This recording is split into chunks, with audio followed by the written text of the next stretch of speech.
Best Route 66 Roadside Attractions. Driving the length of Route 66 from Chicago to Los Angeles is a once-in-a-lifetime experience for many road trip enthusiasts. Stretching over 8 states, Illinois, Missouri, Kansas, Oklahoma, and many more, Route 66 is more about the journey than the destination. And today we'll be checking out the best roadside attractions Route 66 has to offer. 1. BARRINGER Crater. BARRINGER Crater, or the Meteor Crater, is a natural landmark near U.S. Route 66 in Coconino County in the central part of Arizona. The crater was considered the most mysterious geological feature in the West. Originally, it was named the Crater Mound in Coonbud. From afar, it looks like a low ridge, but this is the ridge formed by the rim of the crater, which is a circular depression that is about 4,000 feet in diameter. The crater is well visible because it is in a very arid region, a desert devoid of vegetation. The place is named after the meteorite impact crater BARRINGER Crater, which in turn was named after Daniel Barringer, who suggested its meteoric origin when most scientists believed it to be an extinct volcano. When Route 66 was created in 1926, it was aligned along the National Old Trails Highway. The road was realigned later in the 1940s. During the 1970s, the freeway was built, and it included an exit that provided easy access to the crater. The easiest way of getting to BARRINGER Crater is to head to the east past the ghost towns of Meteor City and Luke Corner, where there is Winslow, followed by Joseph City and Holbrook. Head west to Winona and Flagstaff and stop to visit Twin Guns and Two Arrows. There is no lodging on Route 66 in BARRINGER Crater other than the RV camp, but you can find hotels nearby in neighboring Twin Arrows and Winslow. The climate of BARRINGER Crater is dry, temperate, and arid. Relative air humidity is low, leading to wide variations between night and day temperatures throughout the year, causing hot, dry summer days but cool summer nights and cold winters. Rainfall is usually scarce, with just 178 mm of rain yearly. 2. Historic WIGWAM Motel, Holbrook. It is a genuine icon on Route 66. A wigwam is a native shelter made from a pole structure covered with bark. It is usually used as a synonym for teepee, but they are not the same. A teepee is a conical tent used by the natives of the Great Plains. It is made with animal hides set upon wooden poles. They have smoke flaps at the tip of the cone. The word teepee means dwelling in the Lakota language. The word wigwam derives from the Algonquian wigwam, with the same meaning. The first wigwam village was built in Cave City, Kentucky, in 1938 by Frank Redford.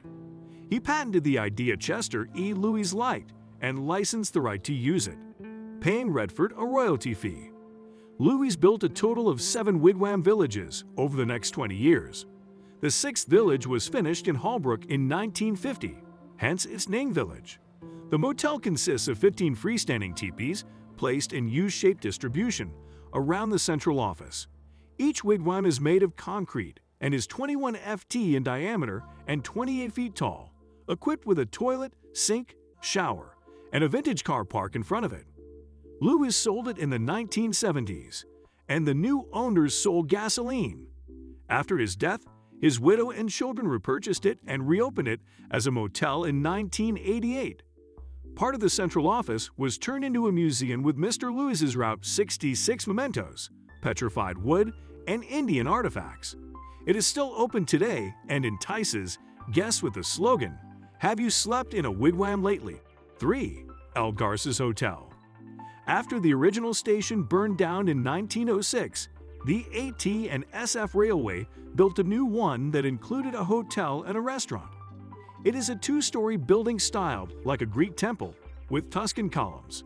It opened in 1908 and was named after a Spanish missionary who explored the region in 1771 to 1774, Francisco Garces, the first European to cross the Mojave Desert.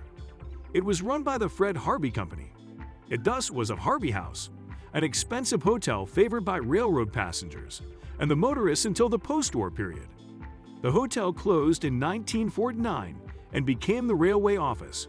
It was abandoned in 1988. Still, a local group rescued it in 1999.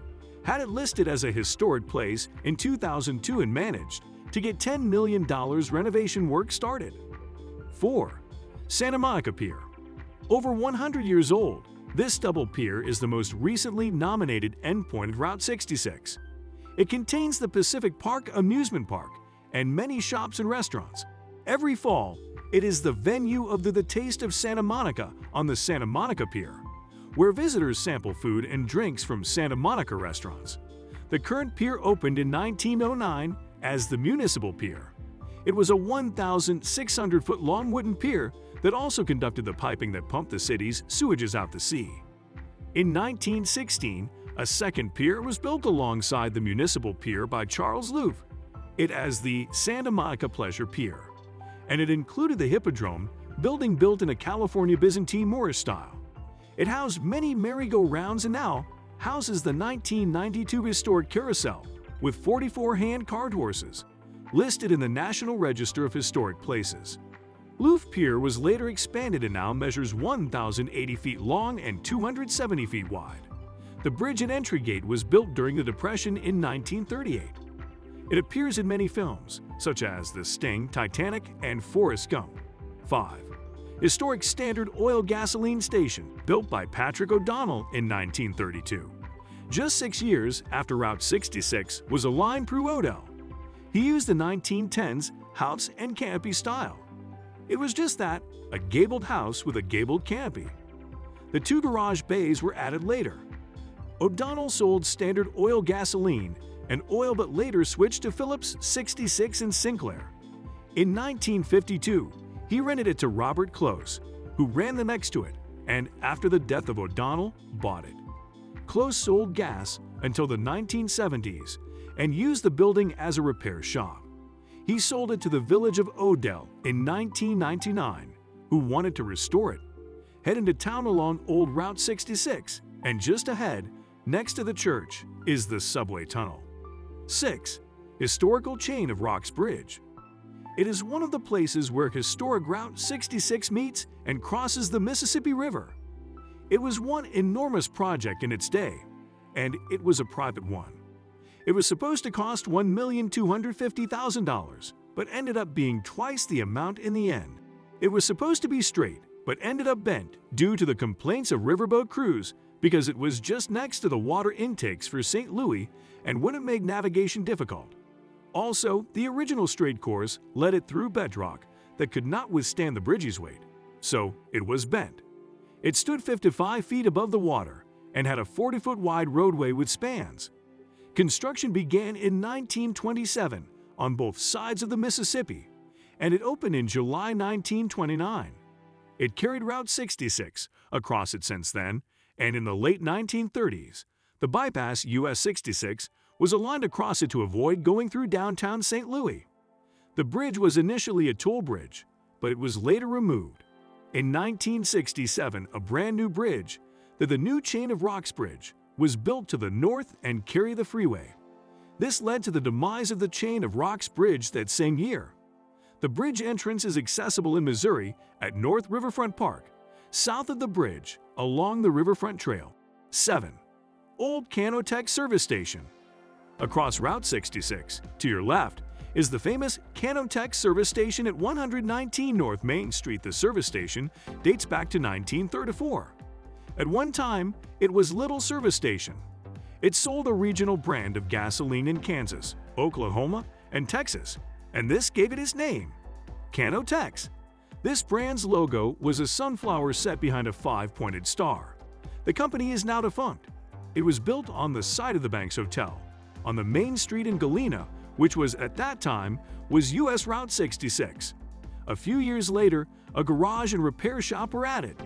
The new 4-lane US 66 highway moved to 7th Street in 1961, leaving the service station far from the flow of travelers.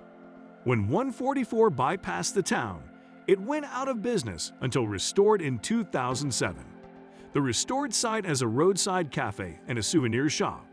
It still has the facade and gas pumps, but includes a diner which the original did not have. 8. Riverton's historic Nelson's Old Store. The place has had many names over its almost 100 years of existence. The Williams Store, EISLER Brothers Store, and Nelson Store. It is the oldest continuously operating store on Route 66, which has been open since 1925. Leo Williams opened a small diner after serving in the U.S. Army during World War I in 1918.